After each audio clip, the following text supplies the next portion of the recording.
contextul unei cheratite infecțioase, că ăsta este topicul discuției de astăzi.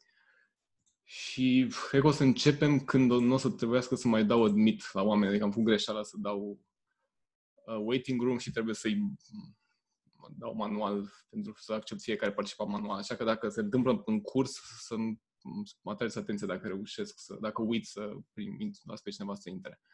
Eu zic să începem, că putem o să încerc să păstrez și chat-ul deschis ca să răspund la întrebări verbal pentru ce scrieți. Și hai să începem.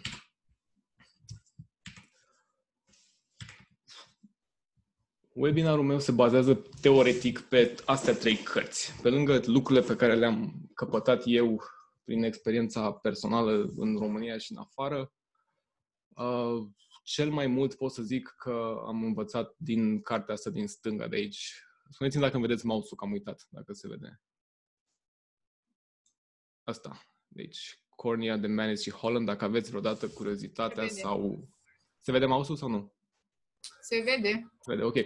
Dacă aveți vreodată curiozitatea să citiți mai mult decât este în celelalte 2 cărți, sigur, Kansky este suficient pentru orice ramură a oftalmologiei. E absolut genial. Ianov următorul ar fi când ajungeți medici specialiști sau primari.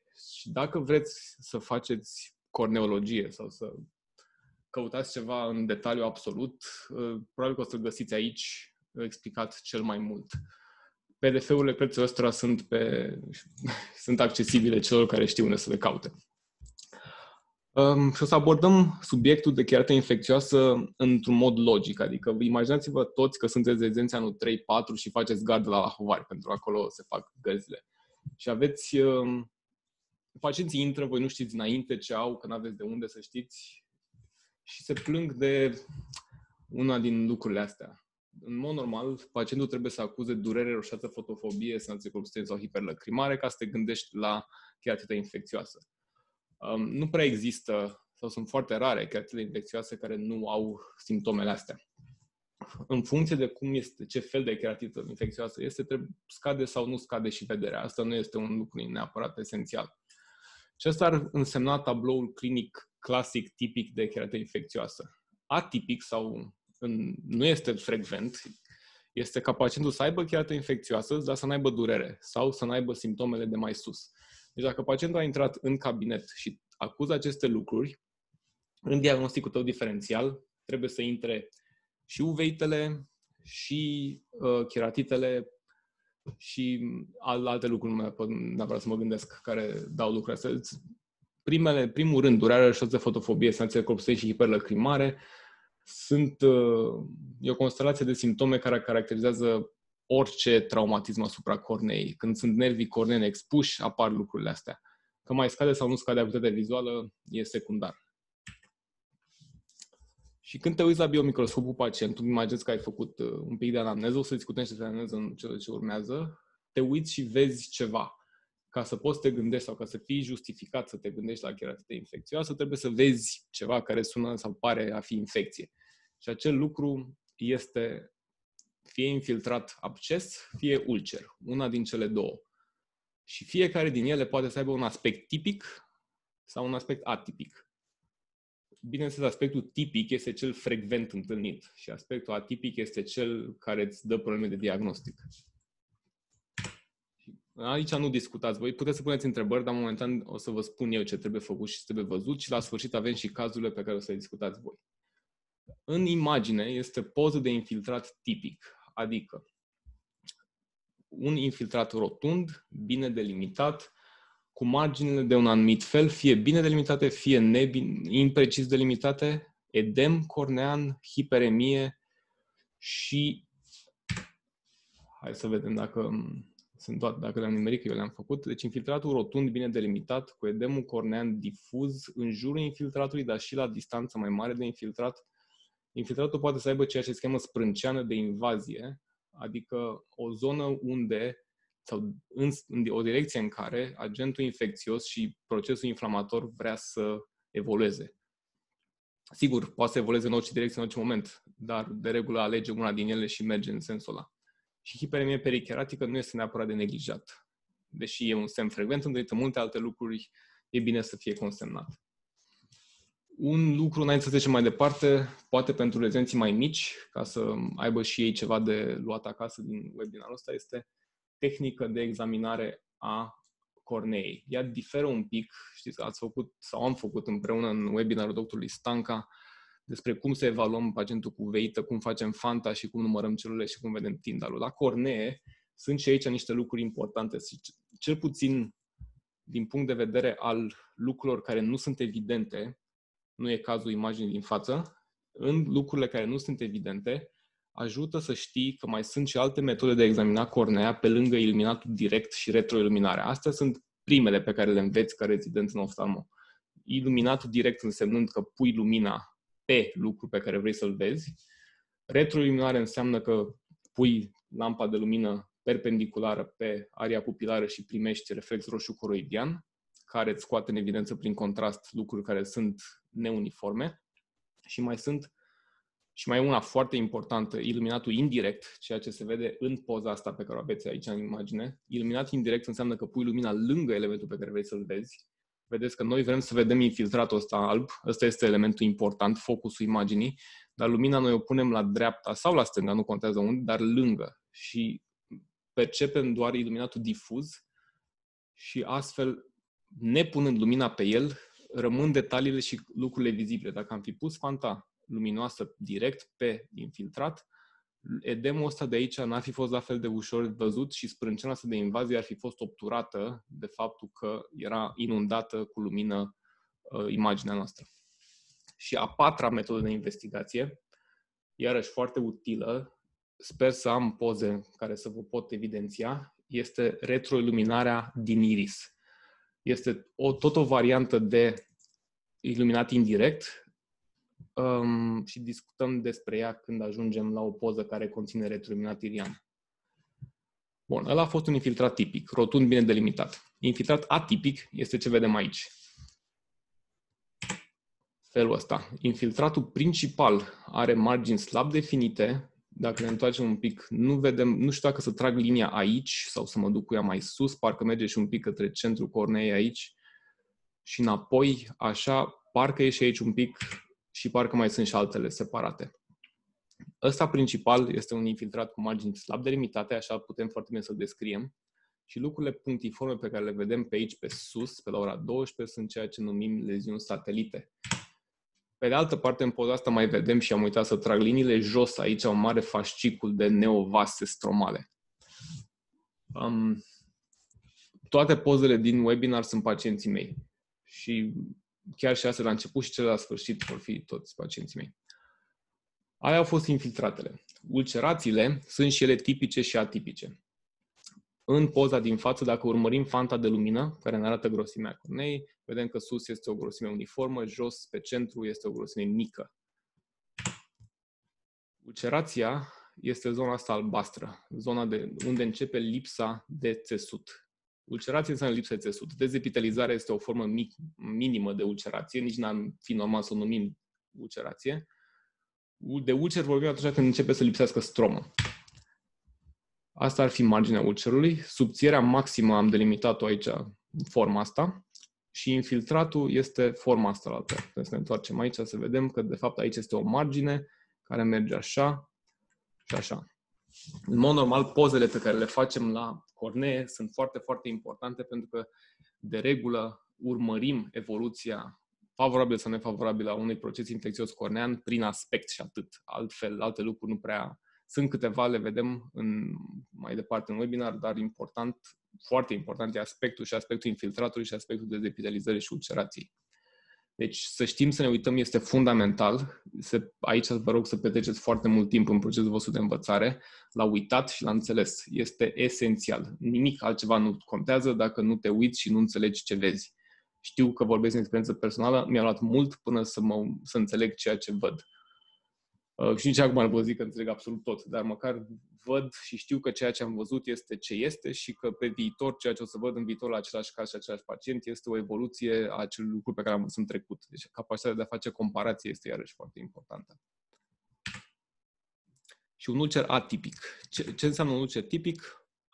În poza din față, pur și simplu o dezepitelizare care este mai mare decât ulcerul și ulcerul are o tendință să fie mai sever în centru și marginile ulcerației, marginea epitelială este bine delimitată și netă. Asta e important. Se vede aici la reflexia asta luminoasă unde am cursorul că aici este dezepitelizarea și este cu o margine netă.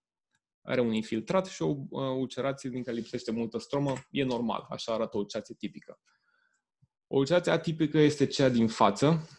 Pacientul ăsta, în mod special, nu aveți cum să vedeți din poză, avea și pierdere de sensibilitate corneană.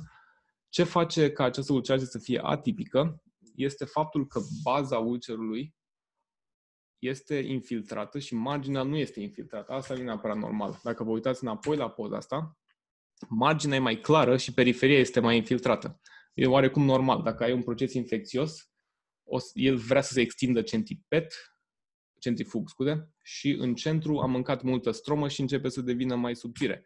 În infiltratul atipic, baza este un pic mai infiltrată și marginea nu e la fel de infiltrată. În plus, vedem aici în zona asta ceea ce numim epiteliul redundant sau ulcer cu margini epiteliale rulate.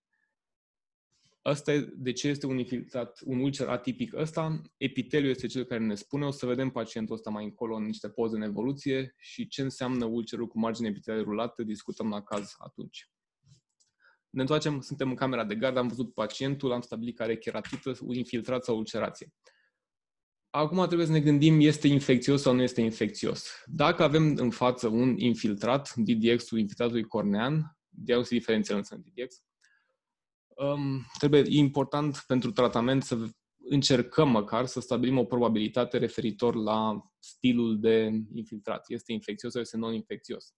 Pentru infiltrate, în Kansky, cei care dați test, aveți mnemotehnica asta care se cheamă PEDAL, este foarte veche, este bună, folosiți-o, e utilă. PEDAL vine de la Pain, Epithelial Defect, Discharge, Anterior Chamber Reaction și Location. Pain înseamnă că, da, dacă este dureros, probabil este infecțios. Epithelial defect înseamnă că dacă există defect epitelial, probabil este infecțios. Discharge înseamnă secreții și dacă există secreții, probabil este infecțios. AC reaction, la fel, dacă există, probabil infecțios. Și location spune așa, dacă este central, probabil infecțios, dacă este periferic, probabil non-infecțios, adică autoimun sau indus de reacție de hipersensibilitate. Asta cu location și toate criteriile astea de infecțios versus non-infecțios le aveți sintezate în acest tabel care este luat una din cărțile care fac biografia webinarului. Aici găsiți și pedalul, cel pe care îl avem în poza dinainte, cu durere și, AC reaction, doar că e în român, așa că nu mai e valabil mnemotehnica. Pe ce aș vrea să insist, în loc să rămâneți cu pedalul ca minim, dar lucruri în plus față de pedal ar fi, dacă este localizat periferic, nu este obligatoriu steril. Nimic din ce apare în tabelul ăsta nu este obligatoriu așa. E probabil așa, dar nimic nu e obligatoriu. Unele au valoare mai mare decât altele. Asta cu localizare este puternică. Mare parte din infiltratele care sunt periferice în context non-chirurgical, adică pacientul nu a fost recent operat, dacă are un infiltrat periferic, este cel mai probabil steril, adică este cheratită marginală sau indusă de lentilă de contact. Astea sunt foarte frecvente și pentru că sunt ele frecvente, funcționează pedalul. Localizarea centrală este mai frecvent pentru cele infecțioase non-chirurgicale, adică dacă ai un pacient care n-a fost operat și are un infiltrat central, foarte probabil este infecțios pentru că e un motiv principal. Vrea cineva să zică de ce e mai probabil să fie infecțios dacă e central? Are ceva idee?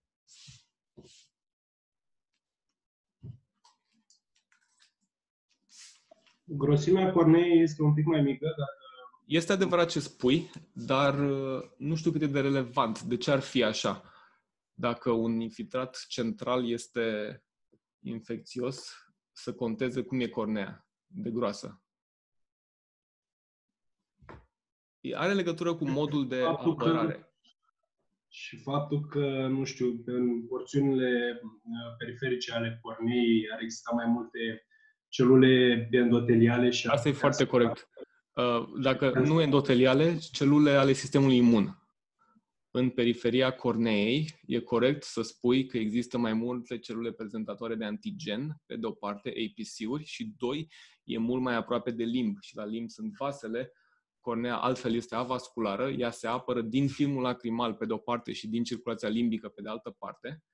Circulația limbică este de departe cea mai responsabilă de apărare antiinfecțioasă a corneei și de aceea este improbabil să ai un infiltrat infecțios periferic, pentru că n-apucă să se dezvolte foarte mult, pentru că este repede omorât de sistemul imun. Asta este o chestie care ține de probabilități. Nu înseamnă că nu poți să ai procese infecțioase periferice. Bineînțeles că poți să ai, mai ales în context postoperator la incizii.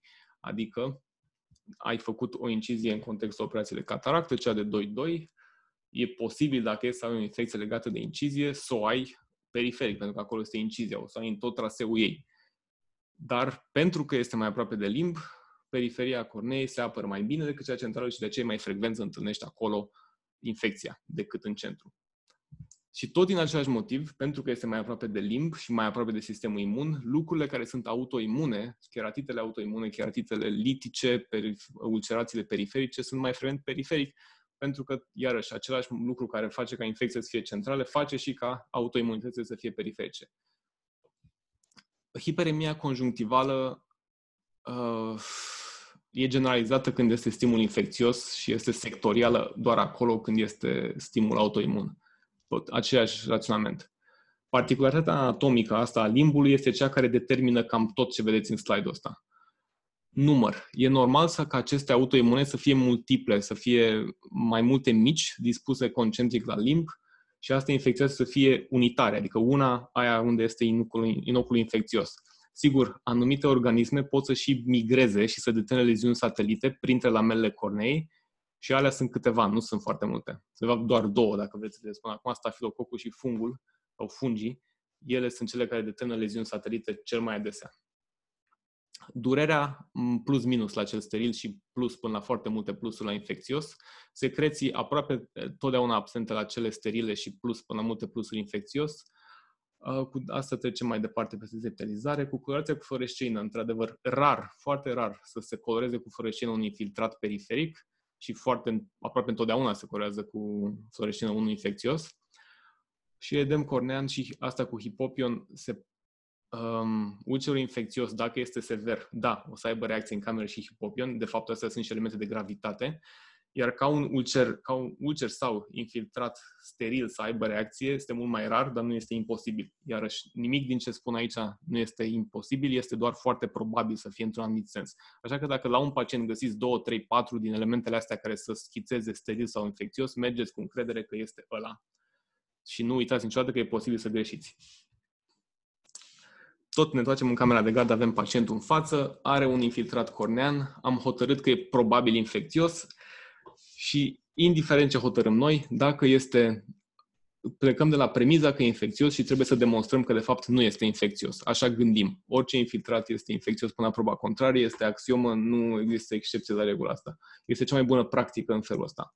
Și orice infiltrat cornean cu lentilă de contact prezentă sau în antecedente este pseudomonas până la proba contrarie.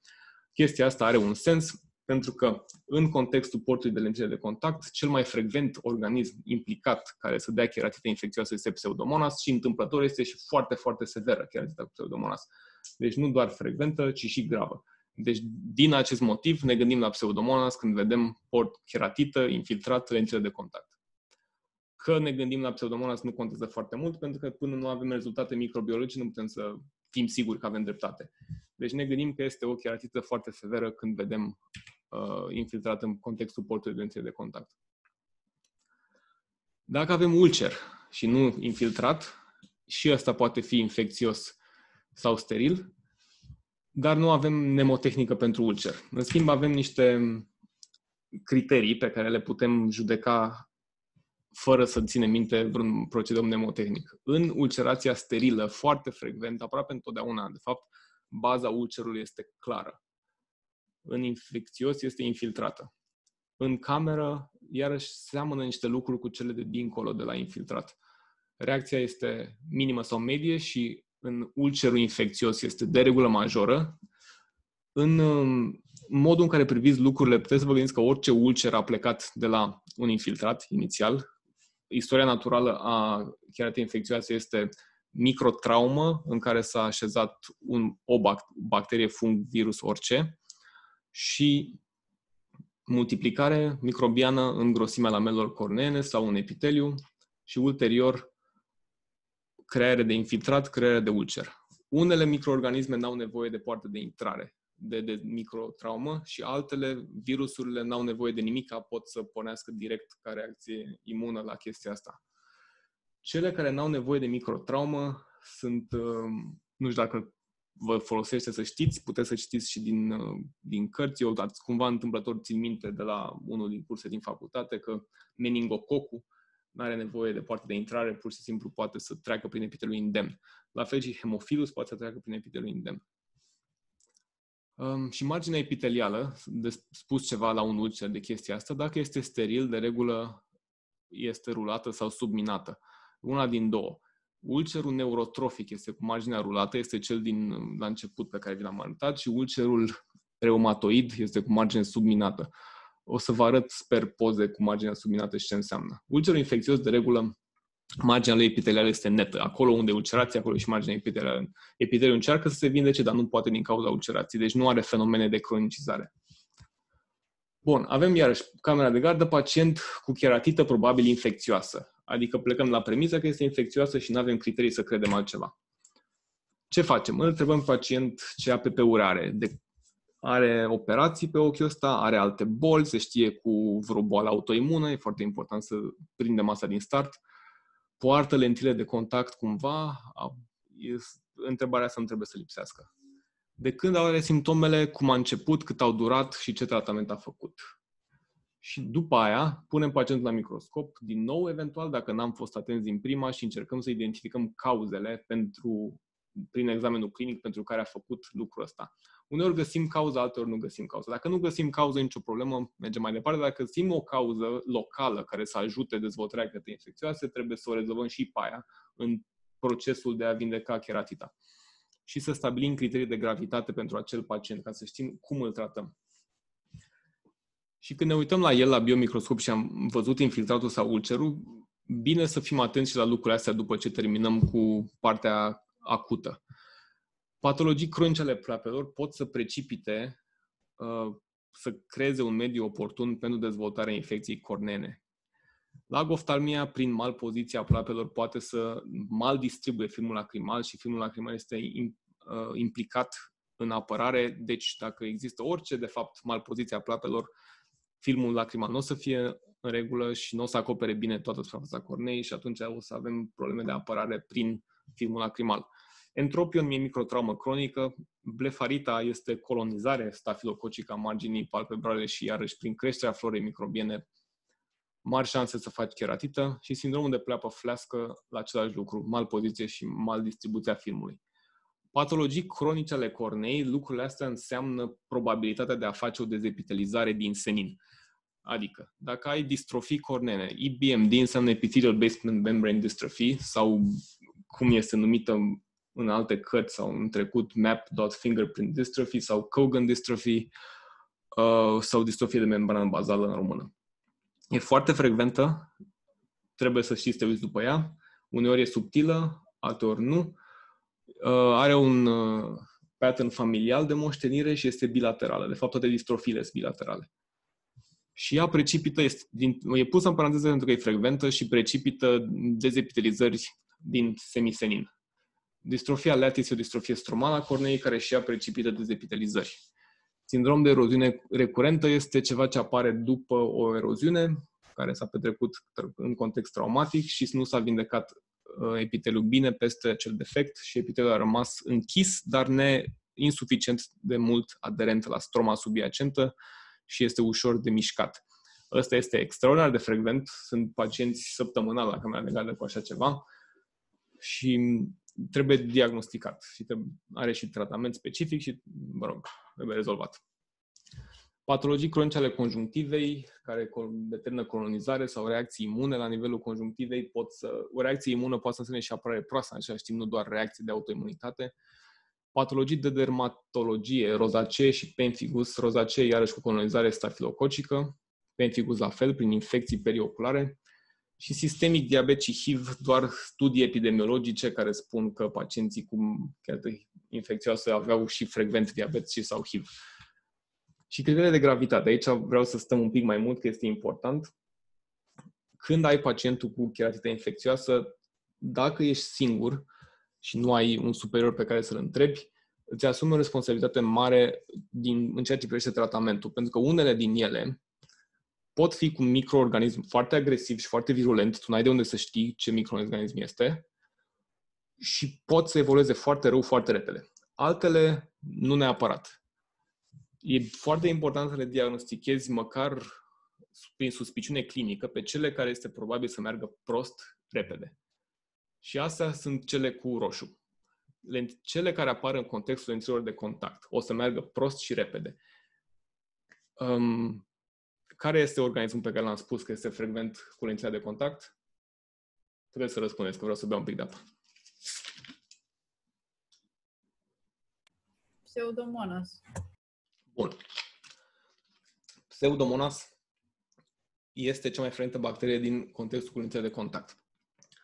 Ea evoluează extrem de repede și extrem de rău. Din cauza asta, tot timpul când avem lentile de contact ne gândim la Pseudomonas și automat acel infiltrat, chiar dacă e mic, chiar dacă e periferic, chiar dacă nu are nimic, nu știu, i-a trebuit noi alte lucruri, nu are durere, nu are secreții, știm că este probabil să fie un infiltrat steril în contextul lentilei de contact. Există așa ceva și sunt mai frecvente decât cele infecțioase, dar trebuie să avem în minte faptul că e posibil să fie infecțios și dacă e infecțios e probabil Pseudomonas și dacă e un pacient la control peste o săptămână, e probabil să fie vraiște cornea aia atunci. Nu e probabil, dar e posibil și noi trebuie să acționăm în sensul de a evita tot ce este posibil. Nu neapărat că nu avem nicio garanție că știm noi ce este acolo. Apoi, localizare centrală și sau profundă. Astea sunt lucruri care, indiferent de context, spun că acel pacient o să aibă scădere de vedere când se termină episodul ăsta. Pentru că dacă infiltratul este central, probabil o să se lase cu o mică cicatrice în zona respectivă. Poate să fie mică, mare, maculă, altă formă, indiferent de care, o să piardă vedere. Deci dacă este centrală, o tratăm cu maximă urgență, grijă, pentru că nu ne permitem să pierdem acuitate vizuală. Dimensiuni peste 3 mm și peste 6 în alte cărți. Astea nu sunt standardizate, sunt mai mult empirisme.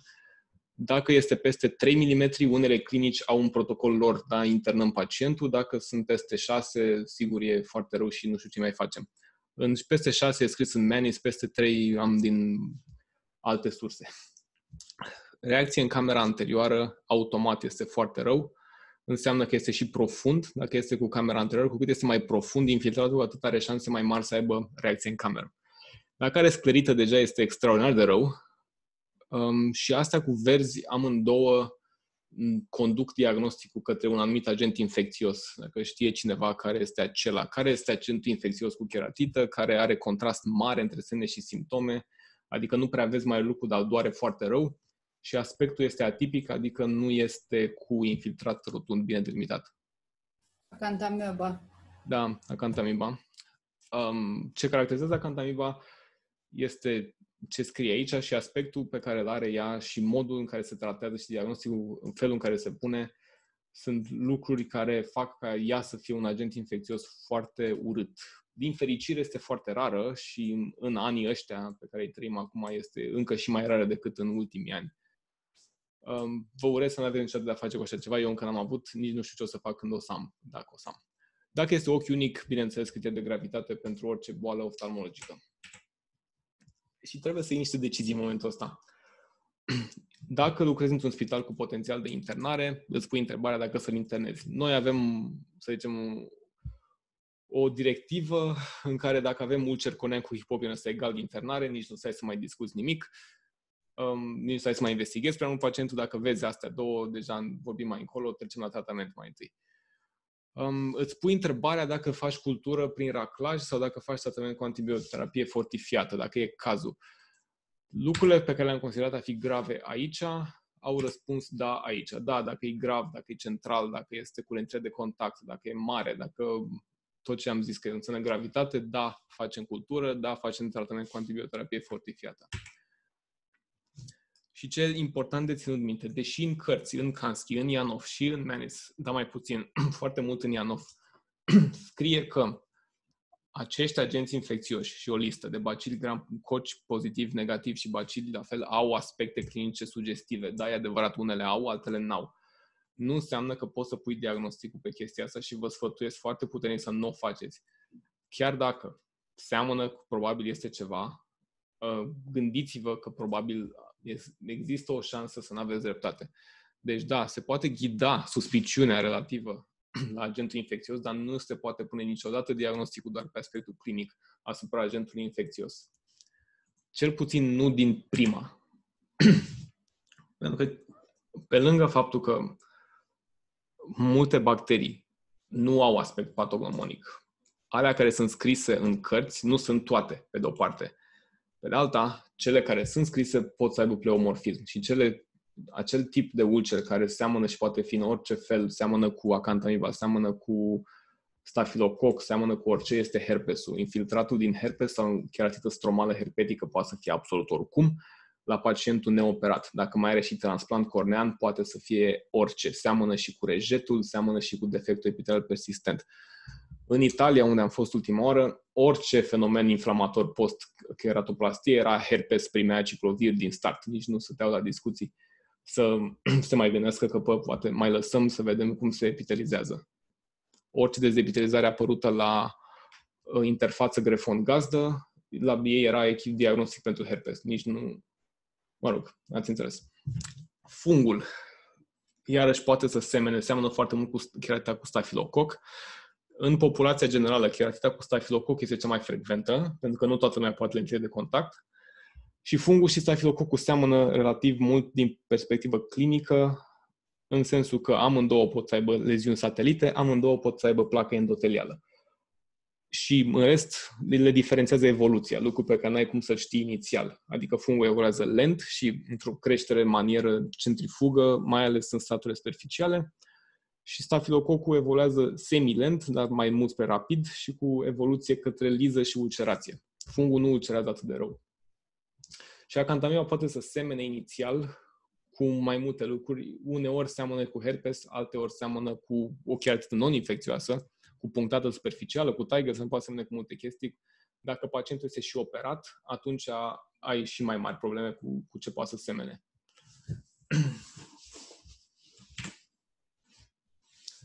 Ca să știi sigur ce este, trebuie să faci cultură prin raclaj. Acum mergem pe cazurile grave, de următoarele slide-uri. Cultura prin raclaj cornean pune diagnosticul de certitudine, deși are o rată slabă de pozitivitate. În lume sunt raportate multe statistice, adică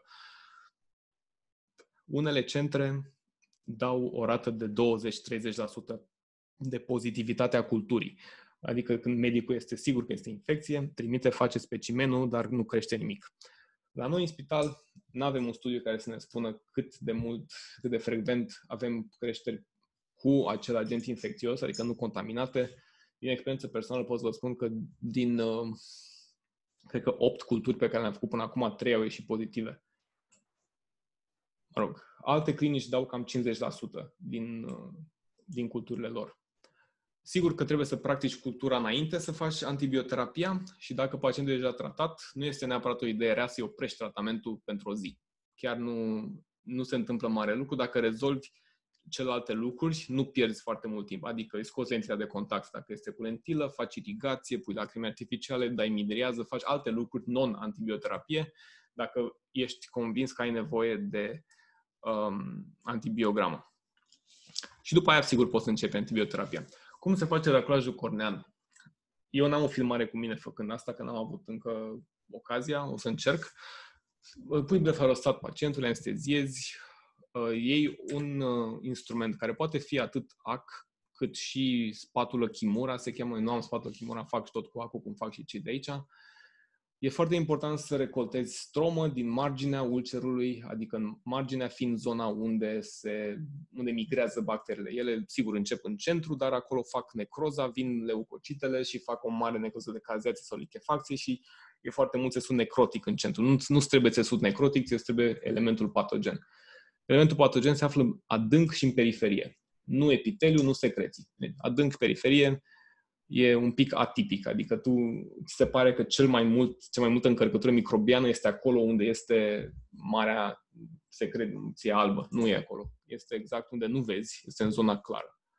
Sau în sprâncenea de invazie. Acolo trebuie să faci colecția.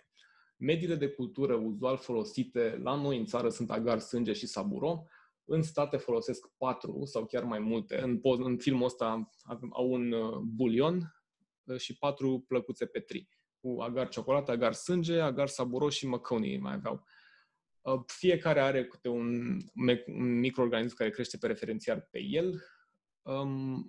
În India fac la fel ca noi, adică au agar sânge și saburo, ca minimum. Alții au și mai multe dacă trebuie neapărat, dar cu astea două prinzi foarte multe. Sigur, nu prinzi acantamiba cu astea, și nu prinzi anumite micobacterii non-tuberculoase, dar asta este, măcar prins ceva. Dacă se poate face recultură, dacă simți că trebuie să fie ceva infecțios și nu ți-a crescut nimica și nu este din cele uzuale. Ca metodă de a inocula germenele, nu trebuie să spargi agarul, trebuie să-l depui pe suprafață și după ce ai depus, să pui la incubator 37 de grade plăcuțele. Înainte să le scoți să inoculezi, e bine să le scoți din frigider și să le lași să se șambreze cam un sfert de oră. Altfel nu o să crească nimic. Și așa cresc foarte greu, trebuie măcar să respecti protocolul scris de microbiologi. Alții mai fac ceva, mai fac și gram stain ca oftalmologi și mai fac și fixație cu peroxid de potasiu pentru examinare biomicroscopică directă atunci, pe lamă.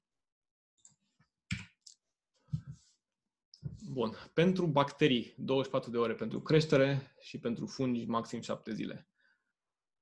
Antibiograma și fungigrama ghidează tratamentul în lipsa răspunsului favorabil la terapie inițială. Altfel, nu trebuie să-ți faci prea multe griji dacă ai răspuns favorabil la terapie inițială, dar nu ți-a crescut nimic. Pentru că, în final, contează cum merge pacientul.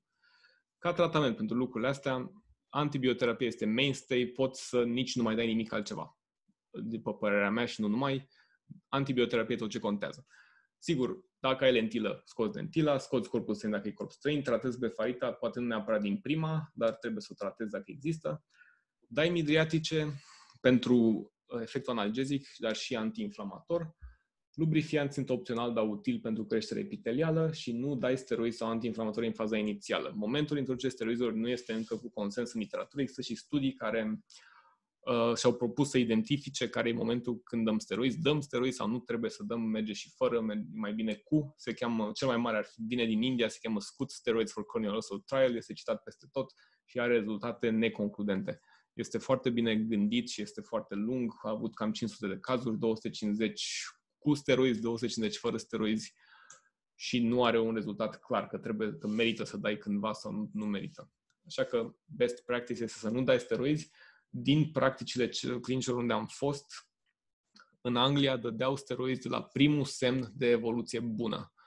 Adică, indiferent de rezultatul culturii, dacă exista potențial vizual care să fie amenințat de infecție și exista un beneficiu în a da steroizi, pentru cei de ani mai mici, steroizii în infecția încheiată infecțioasă au rolul de a genera o cicatrice mai subțire, mai suplă, poate pacientul o să vadă mai bine după aia.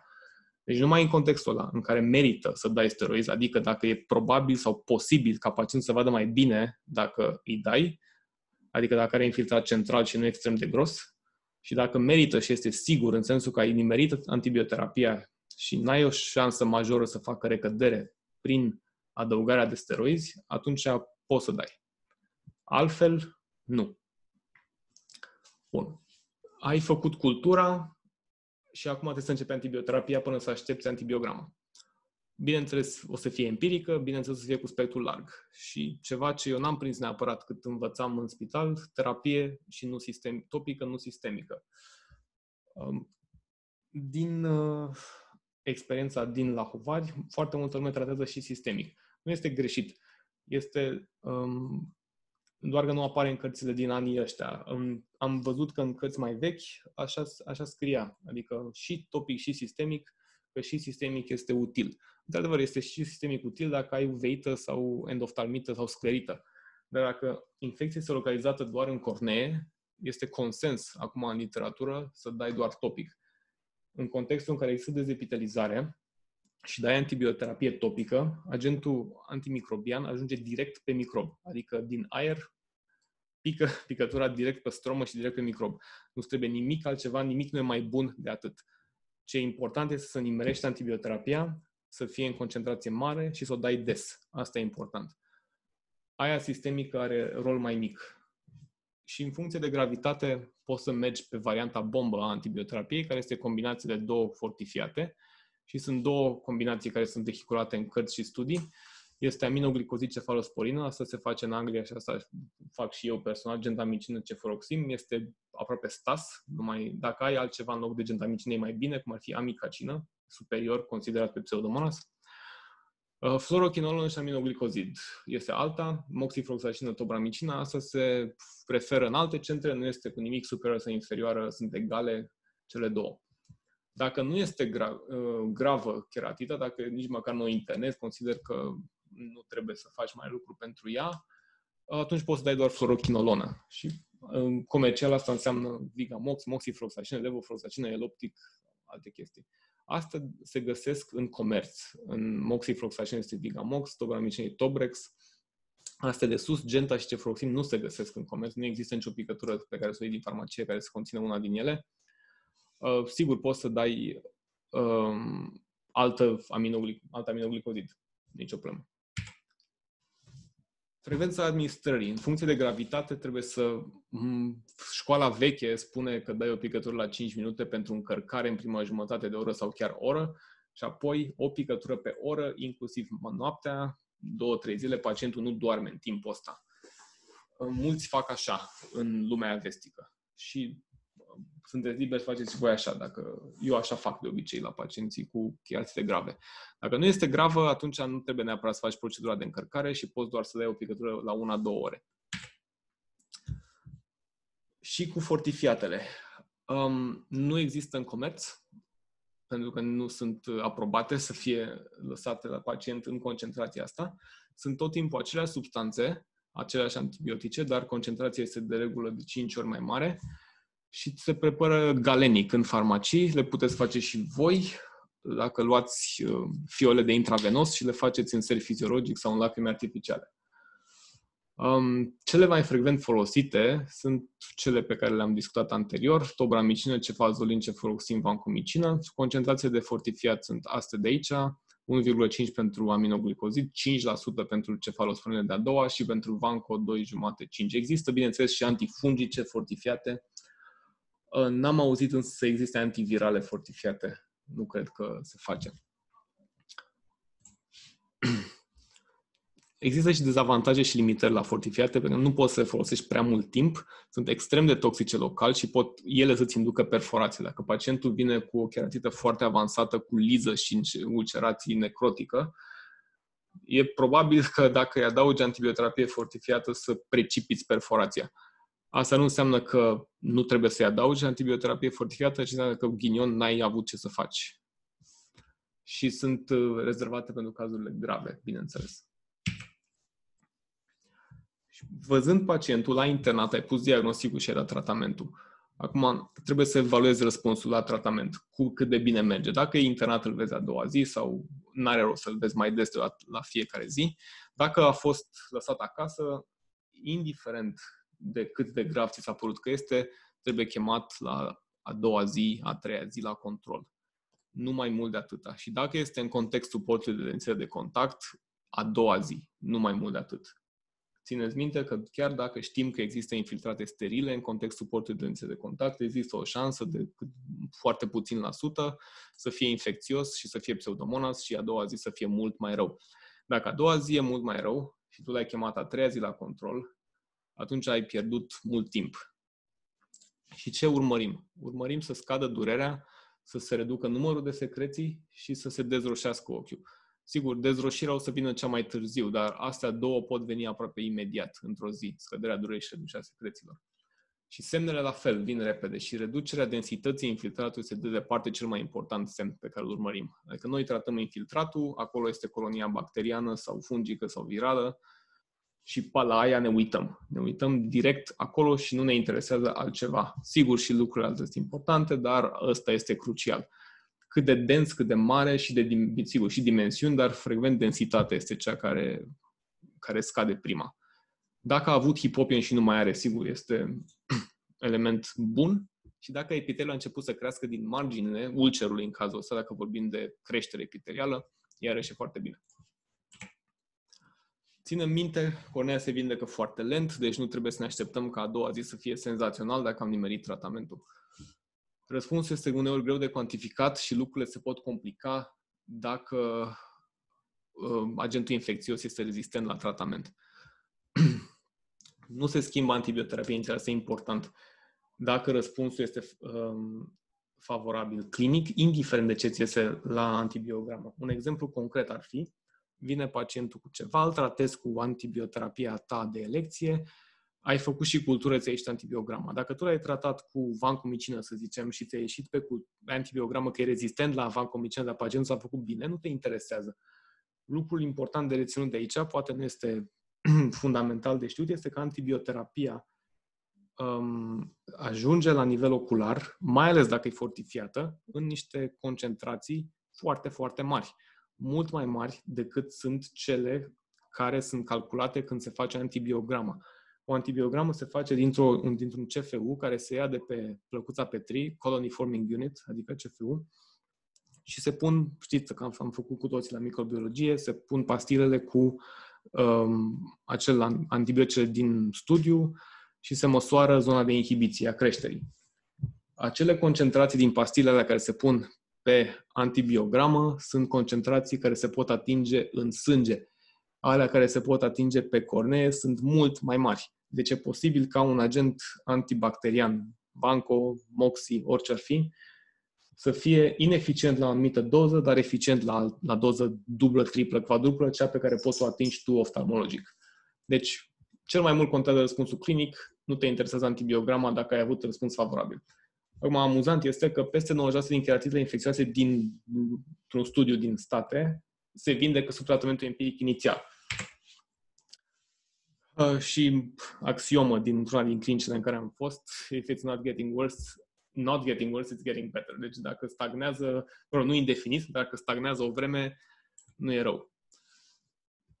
Dacă pacientul merge bine, antibioterapia se continuă o vreme până când se reduce infiltratul și după aceea se poate opri. Antibioterapia nu trebuie scăzută progresiv cum se face cu steroizii. Dacă evoluția este bună și apoi stagnează, în funcție de cât stagnează, trebuie să te mai gândești că e posibil să fi greșit ceva. Și asta cu infecția mixtă este un capitol întreg. Dacă evoluția este proastă, atunci trebuie să te regândești, poate ai greșit diagnosticul sau poate ai greșit antibioterapia. Și dacă ai infecție mixtă, astea sunt niște infecții mixte foarte nasol de tratat, herpes plus bacterie, herpes plus fung sau fung plus bacterie. În sensul că dacă tu începi cu antibioterapie, ori să zicem că ai făcut aminoglicozid plus cefalosporin, adică Genta plus Kefurox, și ai avut herpes plus bacterie ca pachet de plecare. Ai tratat bacteria, aspectul clinic s-a îmbunătățit și ai rămas cu herpesul. În prima fază, evoluția a fost bună și după aceea stagnează. Din motivul ăsta trebuie să te gândești că atunci când ai stagnare, posibil să fie infecție mixtă. Altceva ar fi cultură fals pozitivă.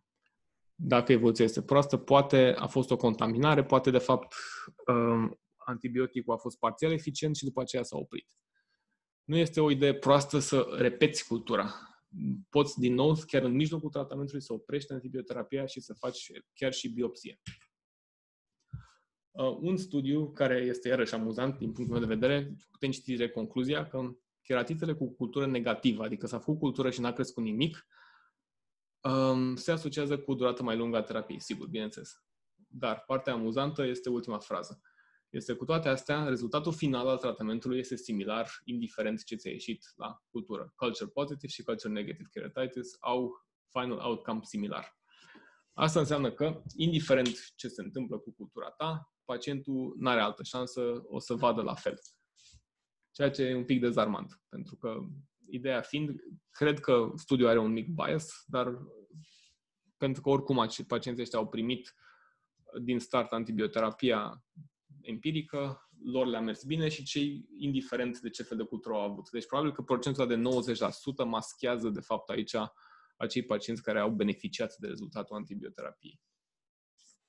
Ce complicații poți să faci ca urmare a keratitei infecțioase? Poți să pierzi cornea cu totul, la 2 săptămâni de infecție continuă, începe procesul de melting, care se numește keratoliză, deși în română termenul de keratoliză este rezervat pentru ulcerul reumatoid.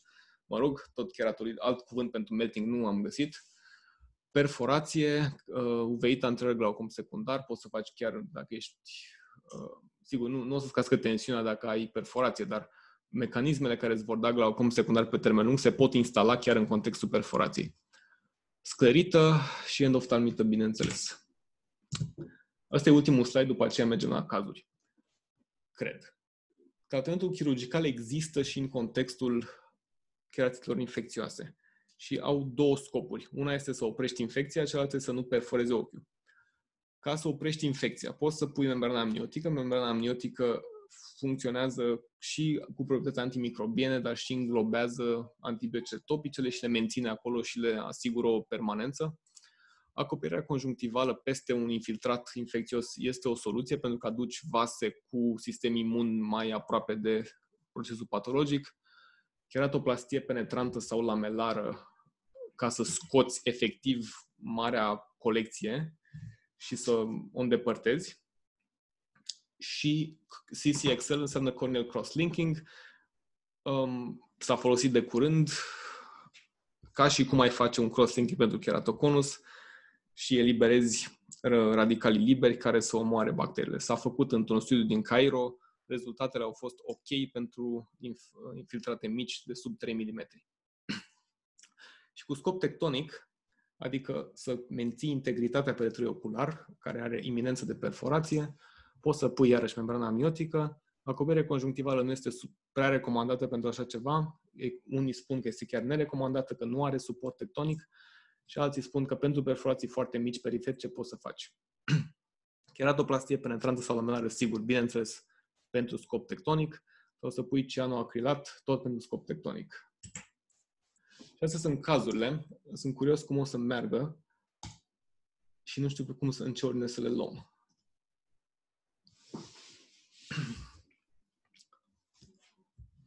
Aș vrea acum să facem cum face doctorul Baltă. Nu știu dacă îmi iese. Asta este un caz de bărbat de 80 de ani care se prezintă la gardă pentru ochi roșu dureros, ca orice keratită, și scădere de vedere. În ambii ochi a avut keratoplastie penetrantă și la bioexamenul biomicroscopic vedem la ochiul stâng suturile pe loc și nu mai discutăm ce vedem, că asta o să spuneți voi. Și se pare că am 2 momente, 10 septembrie 2018 și după aia 19 septembrie. Hai să vedem. Cine vrea să descrie? Ce vedem?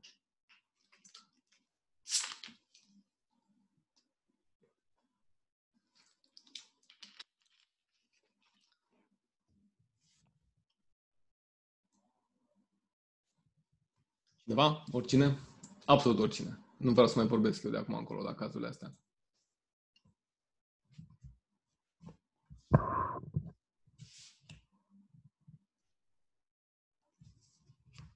Deci se observă multiple infiltrate, mai ales în jurul firelor de sutură. Așa, arăt bine pe aici? Da.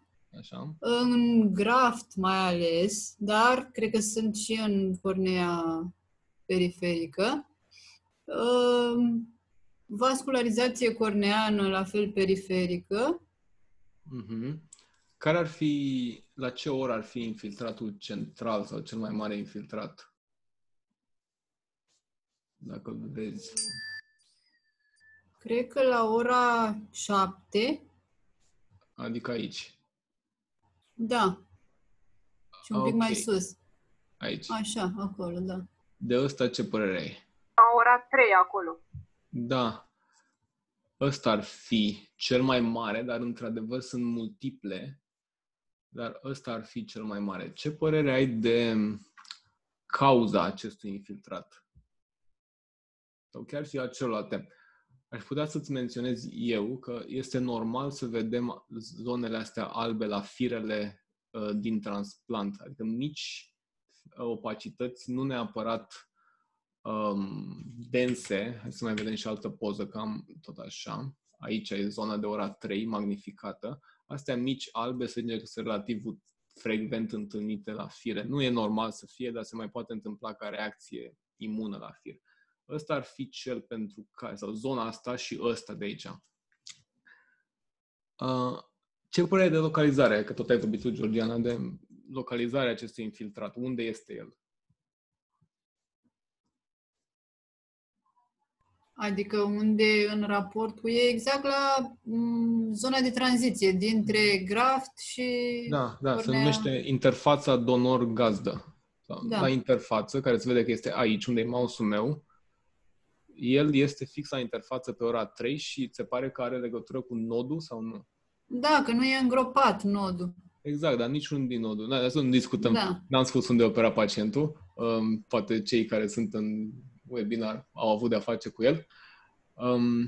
Nodul ăsta nu e îngropat, dar nici ăsta nu e și nici ăsta și nici ăsta, dar ăsta are abscesul. Acum, ca diagnostic, este o cheratită infecțioasă cu infiltrat pe nod în context keratoplastiei penetrante. Și cu neovascularizația aia nu ne legăm de ea. Adică nu discut keratoplastia, discutăm doar infiltratul. Pacientul a fost tratat standard, așa cum am spus în slide-uri că tratăm, și după 9 zile de tratament fortifiat, arăta așa. Ăsta este acel fir de care vorbim, se vede că e fir. Vrei să comentezi? O să-ți dau, Poți să comentezi tu. Da. Nu, se pare că a dispărut infiltratul? Mi se pare că a mai scăzut în orice caz, că e mai... Ne întoarcem la aici. Da. Haze-ul ăsta alb de peste tot nu avea legătură cu infiltratul ăla, cu ăsta de aici. Astea albe de la nivelul firelor de sutură o să rămână și nu sunt parte din infiltrat, sunt parte din aspectul corneei pacientului. Nu știu, că nu eram acolo la operație. Eu m-am concentrat doar pe infiltratul din acel moment, ce era important să fie tratat atunci. Adică aici, nodul ăsta. Nu m-am apucat să-i scot eu firul, deși aș fi vrut, ar fi fost o idee bună să scot firul, dar era nodul unui surge și pacientul avea sub un an de la transplant. În mod normal, dacă era un fir separat, îl scoteam și îl trimiteam cu totul la microbiologie. Altfel, n-a crescut nimic în cazul ăsta, dar evoluția a fost bună. Și l-am trimis înapoi la medicul chirurg. Firul trebuia scos, dar din păcate era pe surge și atunci mai complicat.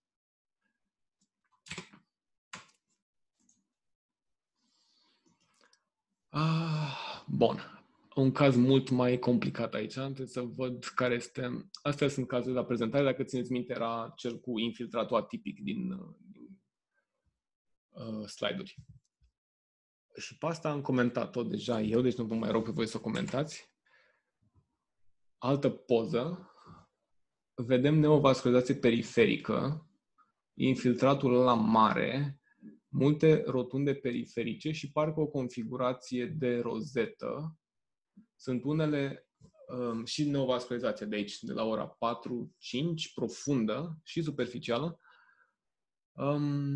Ăsta era ochiul cu problema și ăsta era ochiul celălalt, unde asta pare că nu e o poză grozavă, asta e o poză grozavă. Și asta este tehnica de examinare despre care vă vorbeam. Vrea cineva să descrie, chiar dacă nu știe ce este, doar să descrie ce vede. M-ar ajuta ca să pornim o discuție.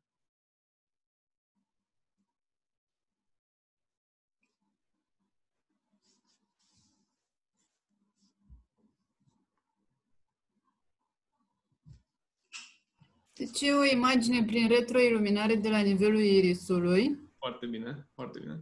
și se observă multiple zone liniare care par a fi în stromă. Exact. Din poza de retroiluminare de la nivelul irisului, nu ne putem da neapărat seama care este profunzimea, ne putem da seama pe secțiunea de la nivelul cornei. Cele pe care le vedem aici, nu putem spune unde sunt. Dar ce vedem, ai spus tu, opacități liniare și eventual cu niște puncte și punctiforme sau puncte organizate în linii sau și puncte și linii care se întretaie. Asta e o distrofie corneană stromală. Care din ele este? Poate letis. Da, este lattice.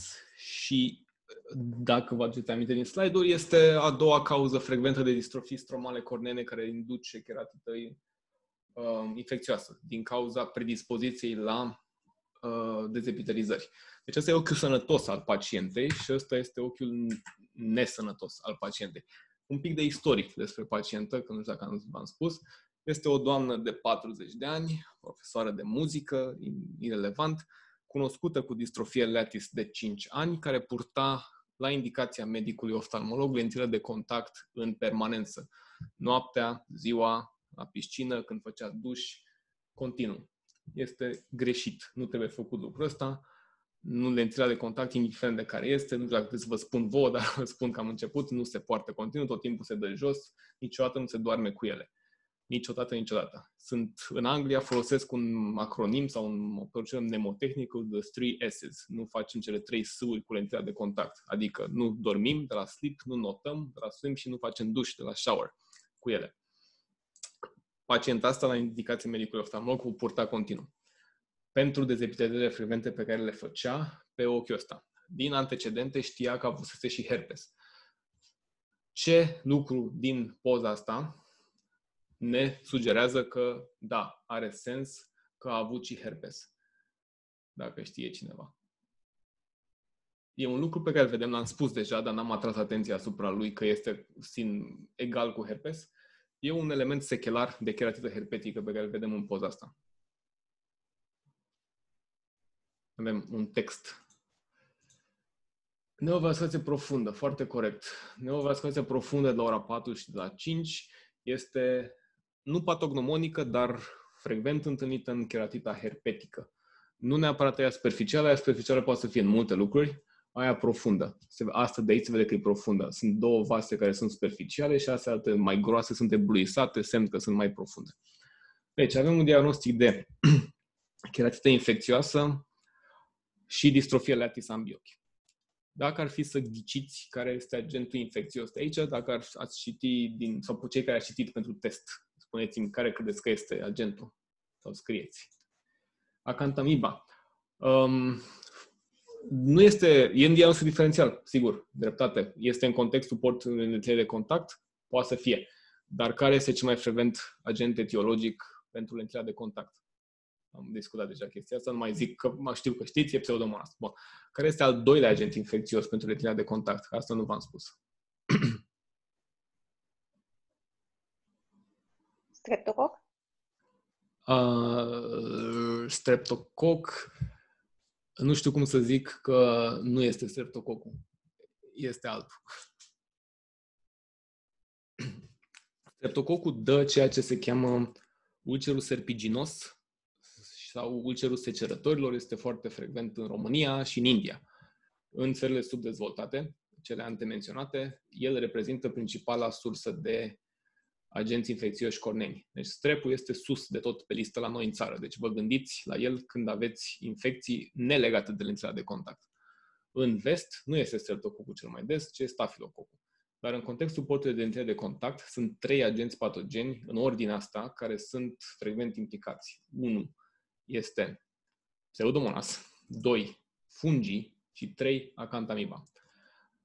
Dacă e să considerăm că infecția este dată de lentila de contact. Deci, dacă avem Pseudomonas, e top of our list pe DDX. 2 fungi și 3 Acantamiba. Acantamiba este foarte rară, trebuie să ținem minte chestia asta, foarte, foarte rară și are niște particularități în evoluție care ne ajută să o excludem din diagnosticul diferențial. Dar nu excludem niciodată definitiv. Tot timpul ne gândim că poate să fie, pentru că și ea știm din slide-ul ăla că poate să mimeze orice. Într-adevăr, poate să mimeze orice. Și pacienta mai are antecedente de herpes. Trebuie să gândim și la asta. Deci, din imaginea asta, la ce avem pe listă, care să semene așa cu infiltrat și leziuni satelite? Avem litere de contact, deci numărul 2 este fung. Fungul are leziuni satelite. Cine mai are leziuni satelite? Stafilococul. Stafilococul poate să fie cu litere de contact? Da, poate să fie. Dar apare de regulă în blefarită. Pacienta nu are blefarită și are 40 de ani, deci nu este cine știe ce long-standing blefaritis care să aibă stafilococ. Dar nu le excludem nici pe ăla. Deci avem stafilococ, fung și herpes pe listă. Poate să fie recidiva herpesului, că herpesul poate să arate ca orice, dar era pe ochiul cu lentila de contact. Celălalt ochi n-avea lentile de contact. Deci, momentan avem 3 sau 4 agenți patogeni la care ne gândim. Pacienta este tratată, hai să vedem din nou, aici este 2 octombrie, 3 octombrie nu se schimbă mare lucru, poate începe să arate chiar mai rău cu tratamentul antibiotic fortifiat și cred că următoarele poze, deci astea sunt toate, ăsta e ochiul bun, 2 octombrie la prezentare cu retrovirare aerian. Poate să fie și Candida, într-adevăr, dar Candida are un aspect evoluție și un aspect care nu sunt neapărat compatibile, dar Candida este fung, deci da, este pe listă, din lista de fungi posibili.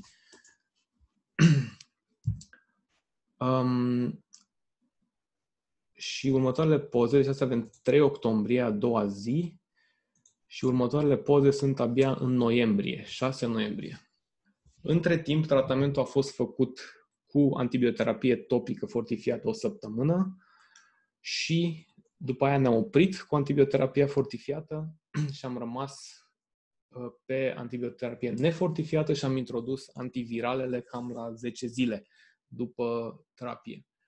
Pentru că am rămas cu ideea că este infecție mixtă, avea și antifungic, bineînțeles, în timpul ăsta, că la internare diagnosticul a fost de keratită fungică, că semăna foarte mult cu leziune satelite și vulcerul imprecis delimitat. Dacă este să citiți în cărțile Kansky sau Ianov și peste tot, de fapt, caracteristic pentru kerata fungică scrie că este satellite lesions și feathery margins, adică margini prost delimitate. Dacă e să ne întoarcem la poza aia, putem să spunem că sunt margini prost delimitate aici. Nu știm exact cum este. Feathery ar însemna ca o pană sau ca, nu știu care, feather, da, pană. Așa, sau cu o traducere mai bună. Și leziuni satelite. Deci avem probabilitate pentru fung de la lentila de contact și aspect compatibil pentru fung de la aspect clinic. Deci nu știu dacă e Aspergillus sau Candida, e una din ele, sau cu toate, că sunt mulți fungi. Există și o diferențiere în funcție de tipul de fung. Mai există două lucruri care se pot vedea. O să mai avem un caz cu fungii, că discutăm acolo. Mergem un pic mai repede ca să nu depășim timpul. Deci, am tratat cu antibiotic și antifungic. Am văzut că pe antibiotic evoluția a fost staționară sau mai prost. Am scos antibioticul, dar am lăsat unul general de protecție. A rămas și cu antifungic. Evoluția a fost bună și a devenit și mai bună când am introdus antiviralul. Când am introdus antiviralul, am văzut că antiviralul, adică aciclovir în doză de 2 și 4 mg, adică am adus pentru keratidă în mod normal se dă cu 2 mg, dar poți să dai și 4 pentru herpes simplex, nu trebuie să fie rezervat pentru zoster cu 4. Și în terapia antivirală cu 4 grame de aciclovir a mers foarte, foarte bine din punct de vedere al densității infiltratului. Și asta este poza din 6 noiembrie și mai avem, cred că una și mai târziu, nu mai avem. Cred că asta ar fi aia finală, cu scarificare centrală și 9 vasele alea vechi care erau aici, abia vizibile, acum sunt până în centru. Deci a fost infecție mixtă, probabil fung cu virus herpetic clar. Pacienta ne-a adus ulterior un buletin de analiză din urmă cu GDPR ignorat aici, că avusese antigen citomegalovirus pozitiv. Din ce știu, ăsta este foarte des fals pozitiv și, pe de altă parte, știu că este și subdiagnosticat. În cornee, cert este că ăsta este dinainte de prezentare. Dacă știam asta dinainte, puteam să tratez cu aciclovir din start, dacă aveam un pic mai multă prezență de spirit. Ca vedere a rămas cu ND paciental. Deci între prezentare și plecare acasă și o evoluție finală nu s-a modificat vederea, a fost cam la fel, staționară. Și pe culturile noastre n-a crescut nimic niciun moment. Nici pe saburo pentru fungi, nici pe agar sânge pentru bacterii. Așa că, deși suspiciunea clinică inițială era puternică pentru fung, n-am avut cultură pozitivă. Oricum, ăsta crește încă și mai greu decât celelalte, decât bacteriile. Iată cu melting. Aici n-am multe poze, din fericire, pentru că pacientul era extraordinar de necooperant. Era un domn de 30, vârsta mea, dependent de heroină, care a venit așa, după ce a spus că vreme de 7 zile, după ce consumase etnobotanice, și-a pierdut cunoștința, nu mai știu ce a făcut și s-a întâmplat că s-a trezit așa, cu dureri. Georgiana, vrei să comentezi sau altcineva?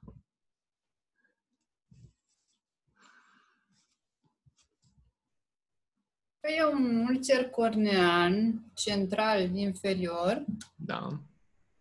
Pare bine delimitat, dar pare și un infiltrat în jurul ulcerului. Hai să mai vedem niște poze, dacă toate sunt din 7 iulie. Da, toate din 7 iulie.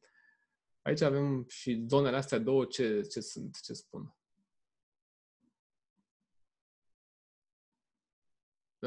Ești de acord cu mine că se vede o zonă mai cumva aici și una la fel aici și o bandă albă între ele? Da. Asta este un descemetocel în formare. Astea de aici sunt zone de descemetocel și asta mai e un pic de strom aici. E foarte subțire, dacă am și o poză cu fantă îngustă. Da. Zonele alea două sunt asta și asta. Văzute așa. Foarte multă pierdere de țesut și iminență de perforație. Un lucru care se mai întâmplă în evoluția naturală a acestor keratite ulcerate este că uneori marea parte a materialului necrotic se elimină în secreții pur și simplu și rămâi fără cornee și așa că nu mai este neapărat un infiltrat pe care să-l caracterizezi, ci doar ulcerul. Și ulcerul nu mai arată așa de rău, adică foarte infiltrat, pentru că tot ce era infiltrat s-a eliminat. Și acum ai rămas fără cornee. Am și o întrebare. Spune, Andrei. Dacă, de exemplu, noi ulcerul ca să punem diagnostic de certitudine pentru, mă refer la mine, rezident de anul da. Așa, de exemplu, trebuie să fac examenul cu fantă îngustă ca să văd că fanta aceasta este subțiată, cum pleacă dinspre, nu știu, dinspre porțiunea superioară spre porțiunea inferioară, văd ca fiind un pic mai îngustă. Asta la examenul cu fantă îngustă. Da. Pentru că la examenul cu fantă largă, adică prima poză, cred, sau a doua, nu prea pot sincer, eu personal nu prea pot să-mi dau seama că ar fi un ulcer aici, de exemplu. Ok, ca să vezi că este ulcer și că există pierdere de substanță, atunci vezi chestia asta pe fantă îngustă, ca să vezi cât de departe merge ulcerul în XY, adică în sus și în dreapta și în stânga, faci cu fantă largă și fantă largă ca să vezi și cam care-i treaba. În situațiile astea grave, cum e aici, nu ai nevoie de celelalte două feluri de investigații cu retroiluminare de la iris sau retroiluminare de la fundul de ochi, pentru că nu le poți face, că e prea opacă cornea. Dar pe tehnica cu fantă largă, o să vezi lucrurile evidente mari. Și aici, mai mult de atât, n-ai să vezi că este subțire și că este mare. Asta e tot ce e de văzut. Deci arată practic cât de profund este în imaginea Nu pe aceasta. asta, ci pe asta arată cât de profund. Cât de groasă este fanta corneană aici. Ok. Bun. Pacientul ăsta pe el l-am operat cu flap Gunderson, nu am filmarea și am acoperit toată cornea cu conjunctivă, cum se face flap-ul Gunderson și după aceea n-am mai venit la control. Așa că motivul pentru care n-am poze de follow-up. Era și HIV pozitiv și VHC pozitiv, de asemenea, dacă contează. Deci n-am agentul infecțios, nu știu ce a fost și cum am mers la tratament, iarăși nu am foarte multe date. Bun.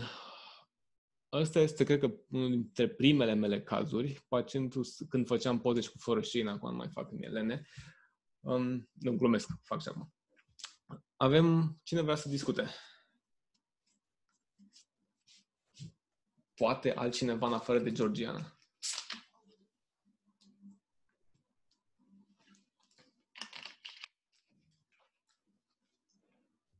Puteți să solicitați și altă poză dacă pe asta nu vreți. Haideți să vedem aici.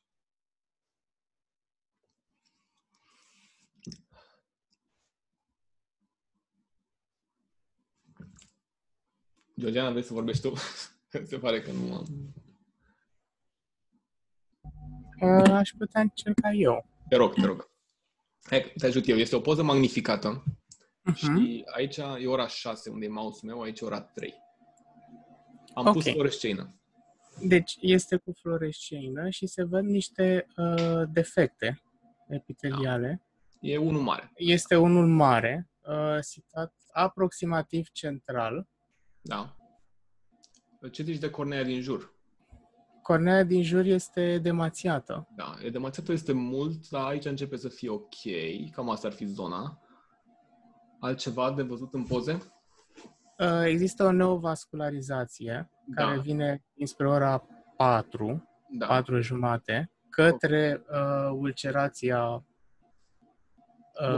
aceea mai mare. Și mai există mici defecte pe restul corneei. Ok. 2 întrebări. Ce fel de neovascularizație este? Profundă sau superficială? Sau și? Aici nu știu exact să spun. Aș zice superficială. Nu e și? Aș putea spune că e și. În principal este superficială, un pic subsuperficială. Când zic superficială mă refer epiteliul sau subepitelială imediată. Când zic profundă, zic stromă medie și stromă profundă.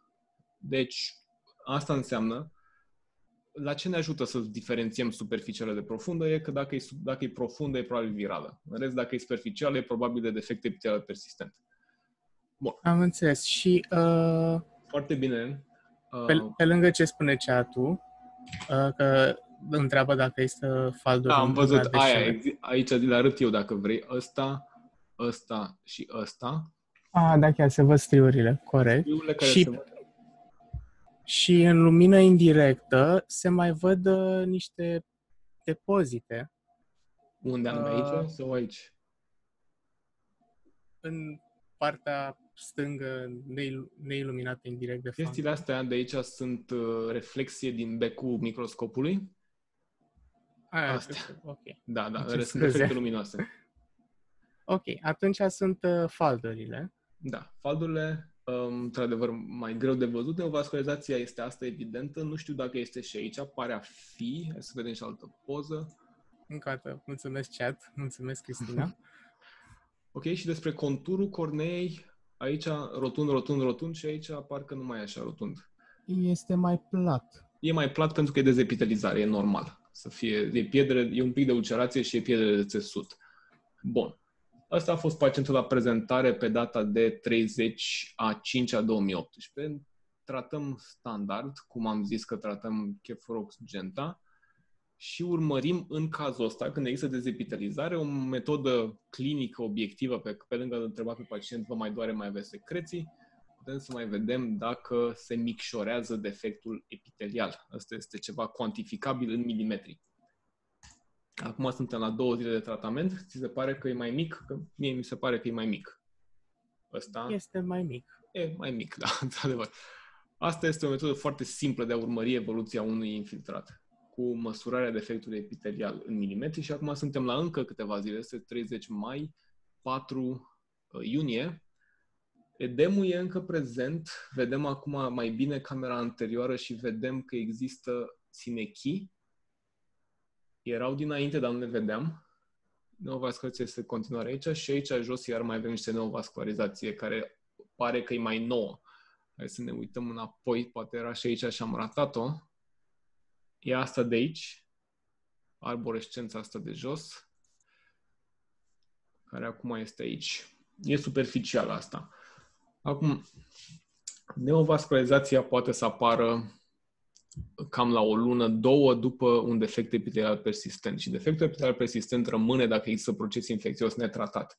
Deci nu întotdeauna neovascularizație corneală înseamnă herpes, înseamnă dacă este profundă neovascularizația, dar alteori poate să apară din atâtea alte cauze. Nu o să apară neovascularizație profundă din alte cauze în afară de herpes, dar superficială poate să apară din multe. Mă rog, nu luați-o așa cu litere de lege, nu există altă neovascularizație în afară de profundă în afară de herpes, că există și în interstițială sifilitică, și în tuberculoasă sau alte lucruri, dehiscențe de plagă, mai sunt situații, dar ce e frecvent este herpes.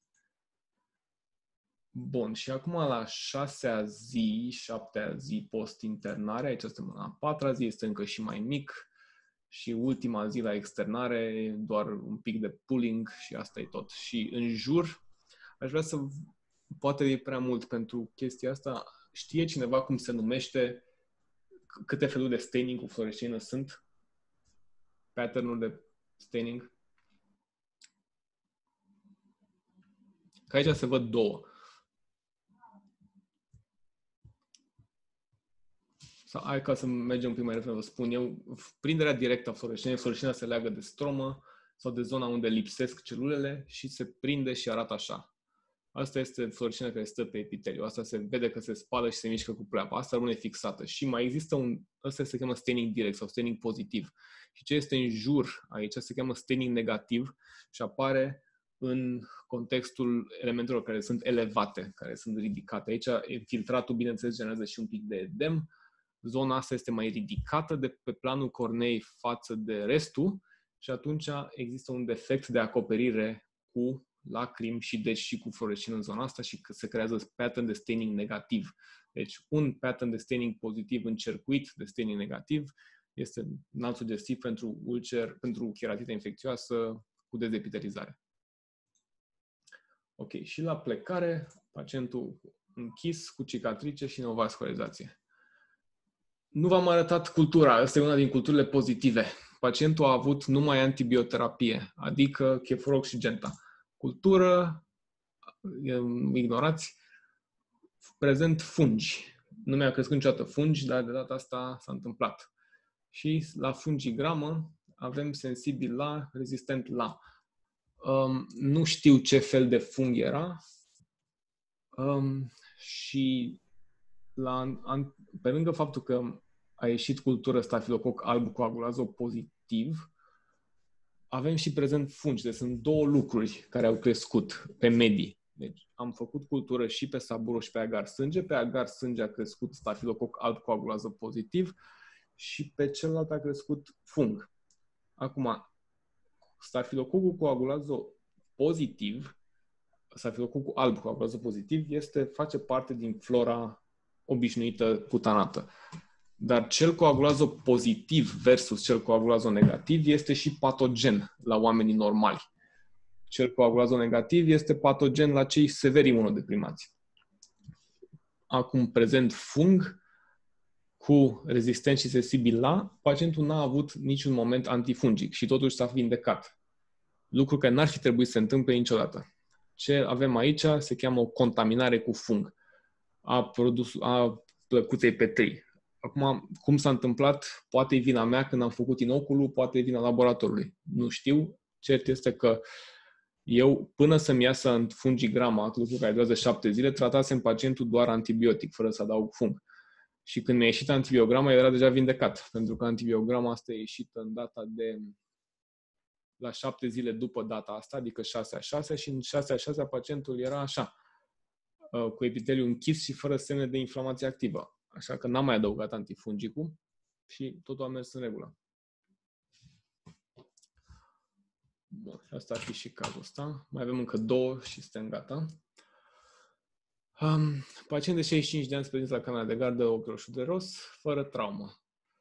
În urmă cu o lună au început simptomele și a fost tratat antibiotic și lențele de contact.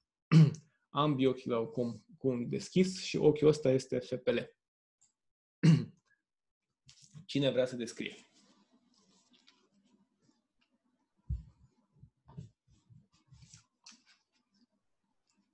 un rezident de anul întâi, în afară de cei care au vorbit deja, am văzut că ei, cei de anul întâi, au mai mult curaj pentru că nu le e frică să greșească.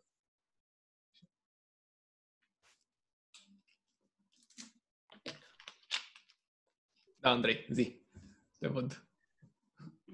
Păi, putem vizualiza la periferia corneei o neovascularizație,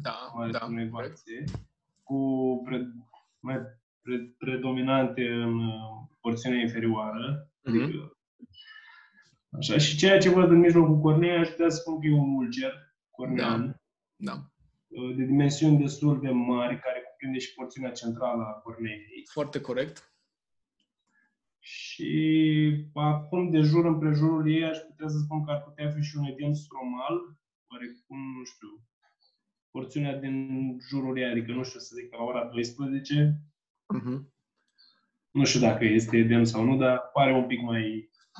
Ok, hai să mai vedem și alte poze, că nu ne putem da seama dintr-o singură. Vezi aici ceva? Ce se vede aici?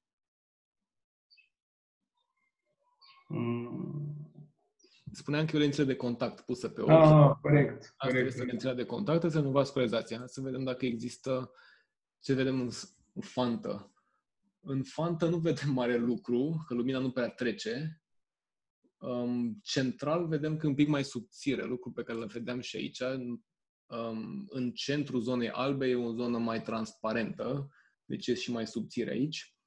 Și mai multe informații nu avem. Este un infiltrat mare, rotund, subțire central, neovascularizație periferică. Asta e cam tot ce e de zis. Și nu se vede în pozele astea mai mult de atât. Hai să vedem ce se întâmplă. Zi. De exemplu, în poza din cel de-al doilea rând, prima poză din cel de-al doilea rând. Aici putem să ne dăm seama că tot, nu știu, prin dispunerea acestei fante la mijlocul acesteia, că este puțin mai subțire aici, ne dăm seama că, de fapt, cornea e cea mai subțire, nu? Nu e poza super bună, așa că m-aș abține să comentez. Nu mai știu exact, că e mai mult timp de atunci. Nu e foarte clară poza și nu văd toată grosimea corneei. E posibil să fie subțire aici, așa cred după cum se vede macroscopic aici. Mai mult pentru că văd aici chestia asta, zic că aici e subțire.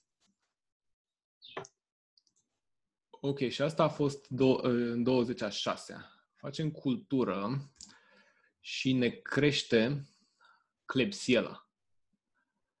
Microbiologii pot să spună și ce fel de organism este relativ repede după pattern-ul de creștere al coloniei. Klebsiella este patogenă și antibiograma nu era gata în momentul ăsta, dar din fericire Klebsiella este sensibilă la foarte multe lucruri, adică practic la orice îi dai e sensibilă. Pacientul, din fericire, iarăși pentru noi, era FPL pe ochiul ăsta, deci nu avem miză vizuală, nu trebuie neapărat să vedem, să ne facem griji. Și am postat atunci și pattern-ul de creștere pe agar sânge, care pentru un microbiolog cu experiență spune că asta este Klebsiella. Nu pentru mine, pentru că nu știu cum crește Klebsiella. Dar se pare că așa nu face hemoliză și crește nu știu cum. Și ce am făcut pacientului? Pentru că ulcerul atât de mare și l-am tratat antibiotic și a rămas cu o subțire semnificativă, i-am făcut și un flap Gunderson.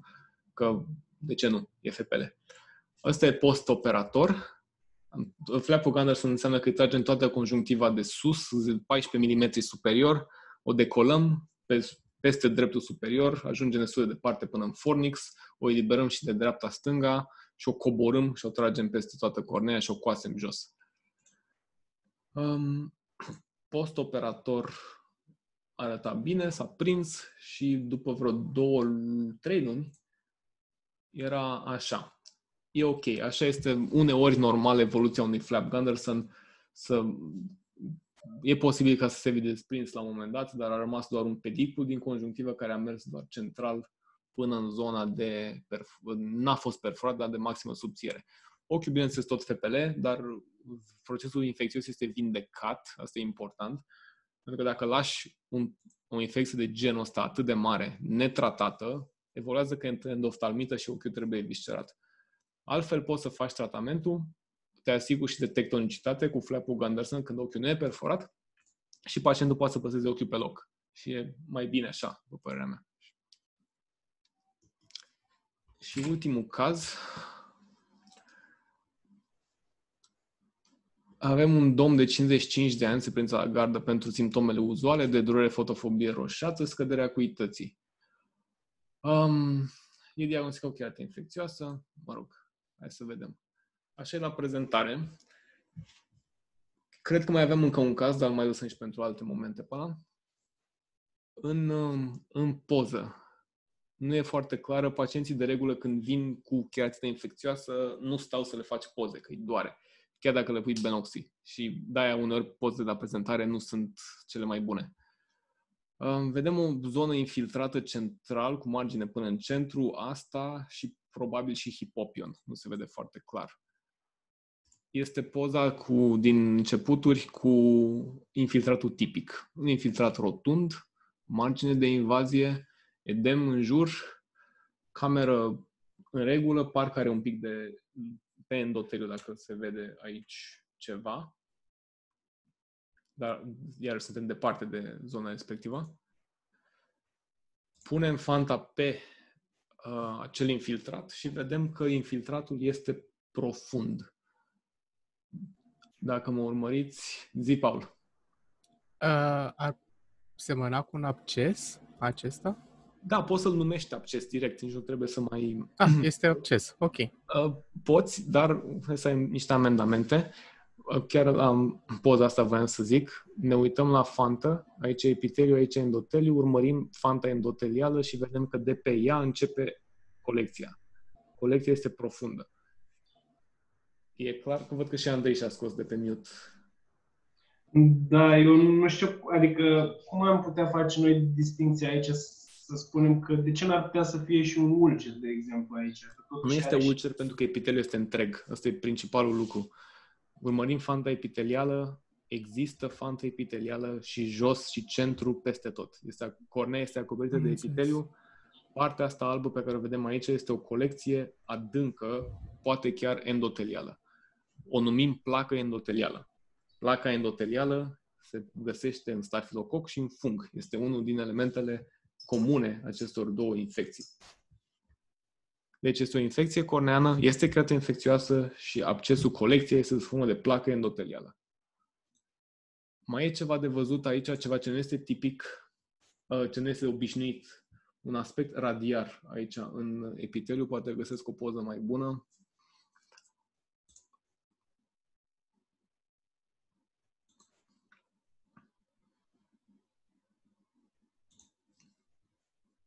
Aici, cred că se vede mai bine.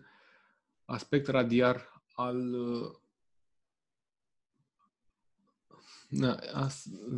recunosc că nu sunt limitările tehnicii prin care fac pozele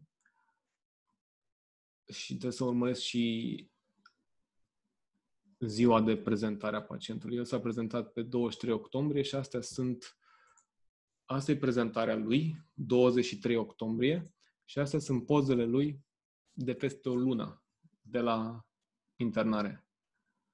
Deci partea anterioară, marele infiltrat, s-a vindecat, hipopionul s-a dus și a rămas doar placa endotelială. Ulterior, în momentul ăsta, inițial a fost tratat, ca de obicei, cefuroxgenta. După ce s-a remis marea parte a infecției, a rămas cu semne inflamatorii și placa endotelială. În momentul ăsta am început să ne gândim că probabil este și fung. Pentru că fungul este caracterizat de placă endotelială și de sen radiar în epiteliu, de sen radiar pe care nu pot să vi scot în evidență, că trebuie doar să vedeți linia asta. Dacă vreți să o vedeți bine, dacă nu, sunt mai multe linii care pleacă către periferie. Și în contextul tratamentului antibiotic, partea de dacă ar fi fost stafilococ, s-ar fi vindecat și a rămas aspectul ăsta după tratament antibiotic. Deci ne gândim că este infecție mixtă și ce seamănă așa și nu este bacterie, este fung. Am început tratamentul antifungic și în decurs de încă o lună de atunci a dispărut și placa endotelială. Asta ar fi 10 decembrie. Placa endotelială dispărută. Se vede în continuare pe endoteliu jos de punere, dusting a avut și uveită, pacientul se vede aici, avem sinechii și un pic de ectropion uveal, aici sus. Semne că iridociclita prezentă a fost destul de severă. Și se vede și aici, se văd sechelele iridociclitei cu pupila fixată. Avea o zonă sus unde, sau mai știu, jos, unde nu era secluzie completă pupilară și motiv pentru care presiunea nu i-a crescut în niciun moment. Dar asta este una din situațiile de keratită foarte severe în care ai fung plus bacterie. Bacteria se vindecă repede, dar fungul nu. Fungul se vindecă lent și de aceea și răspunsul la tratament antifungic este mai greu de evaluat pentru că nu știi că merge bine decât după 2 săptămâni, aproximativ. Și dacă se complică și cu uveită, asta de regulă este atribuția fungului când să facă uveita, că el e de regulă cel profund, atunci trebuie brusc să-ți faci griji și pentru procesul inflamator și pentru glaucomul secundar. Și pentru glaucomul secundar, sigur, poți să dai ederen local, ederen pastile sau ceva local dacă vrei, dar pentru uveită nu poți să dai Dexa pentru că inhibi apărarea locală și nu ești încă cu procesul infecțios rezolvat sau nici măcar pe calea cea bună. Deci nu poți să dai așa ceva. Așa că uveita care apare în contextul keratei infecțioase nu beneficiază de cel mai bun tratament și de regulă lasă sechele. Așa că motivul ăsta este pentru care pacientul a ajuns să facă și aproape secluzie, ocluzie pupilară. Din fericire n-a făcut și glaucom secundar și pentru că nu m-am mai căutat de atunci, n-am mai venit la control, ăsta a fost ultimul. Deci, practic, și este lost to follow-up. Cred că merge bine. De obicei, când nu te caută pacienții, n-au probleme. Și ăsta a fost și ultimul caz. Cred că a fost ăsta și primul caz au fost cele mai grele cazuri pe care am avut vreodată. Ăsta, abscesul fungic cu lattice și ăsta. N-am avut... Restul au fost keratite infecțioase, poate grave, poate nu grave, care au mers repede la Genta și Kefrox. Și ăsta ar fi cursul de astăzi. Dacă aveți întrebări, aștept. Dacă nu... Salut! Numărul 1, mersi mult de curs, că a fost foarte interesant. Numărul 2, în cazurile 2 și 4 erau neovascularizațiile alea profunde, care, așa, stai, ca să sune cât de cât profesionist. Nu-mi dau seama dacă ele devin evidente după tratament, adică dacă erau acolo și la început, dar din cauza edemului sau infiltratelor nu se vedeau, sau dacă e vreo șansă să progreseze de-a lungul tratamentului. Ok. Pentru cazul ăsta, aici avem așa, ca diagnostic final și un pic retrospectiv. Adică după ce am aflat toate lucrurile. Aici avem infecție, probabil infecție stafilococică plus herpes sau fung plus herpes. Nici acum nu mi este clar care a fost, pentru că nu am culturi pozitive pentru ele, am doar suspiciune clinică. Deci herpes sau unul din herpes virusuri este sigur, că e herpes simplex 1 sau că e citomegalovirus, contează mai puțin. Și agentul bacterian sau fung care a fost, nu știu că a avut și antifungic și antibacterian. Cred că a fost fungic pentru că era liniște de contact, pentru că n-a răspuns aproape deloc la antibioterapie. În schimb, a răspuns parțial la fungiterapie. Ca fungiterapie noi avem doar fluconazol, putem să-l fortifiem, dar asta e cam tot ce avem. Mai există voriconazol de găsit la noi în spital, dar nu e mare diferență între voriconazol și fluconazol. Nouă ne lipsește mult din armamentarium antifungic amfotericina B. Și ăla este important de avut. Da? Sau natamicina și ăla e și important. Nu-l avem nici pe ăla. Alte țări le au. Dar noi le avem deloc în țară, așa că ne descurcăm cum putem. Din fericire, fluconazol rezolvă multe din ele, dar nu rezolvă chiar tot. În situația asta, neovascularizația, dacă ne uităm cu atenție, o vedem că este pe aici și se oprește la margine, dar parcă putem să o ghicim și sub infiltrat. Neovascularizația ca progresie este dată de virus, nu neapărat de bacterie sau fung. Deci, cât este ea de avansată între inițial și plecare, posibil să fi fost până aici la prezentare și să fie avansat până aici ca urmare a întârzierii tratamentului antiviral. Asta ar fi comentariul pe care l-am. Pe de altă parte, ea tinde cu timpul să moară. Adică neovascularizația corneană, după ce se stinge stimulul ischemic dat de herpes, se închide. Adică nu rămân vasele toată viața, dar pot rămâne goale. Am văzut multipli pacienți care în cursul evoluției neovasului rămân doar cu vasul fantomă cornean și le poți vedea la distanță de fenomenul acut că pacienții au vase fantomă în cornee. Ce o să limiteze pacienții ăstea vederea pe termen lung este cicatricea, nu neapărat vasul. Vasul o să fie o problemă pentru un eventual transplant pe care ar vrea să-l facă, pentru că îi crește foarte mult rata de rejet, prezența unui neovas cornean.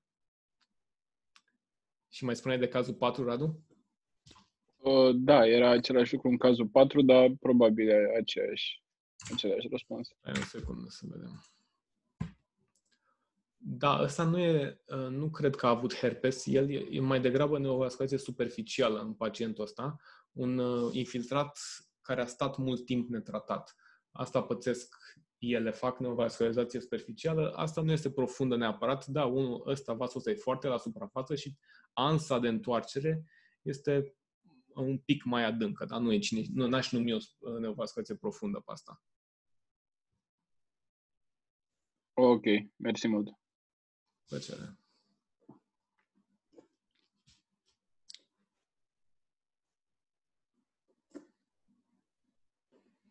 Ok, mersi de participare. Dacă nu aveți întrebări, nu știu cine o să fie miercurea viitoare sau ce o să facem când ieșim din perioada de stare de urgență. Am vorbit cu doctorul Balta astăzi despre asta, a zis că vedem. Deci, vedem. Anunț pe site ce întâlniri viitoare vor mai fi. Mulțumim mult! Mulțumim mult! Mersi mult! Mulțumim, zi faină! Cu plăcere, pa, pa!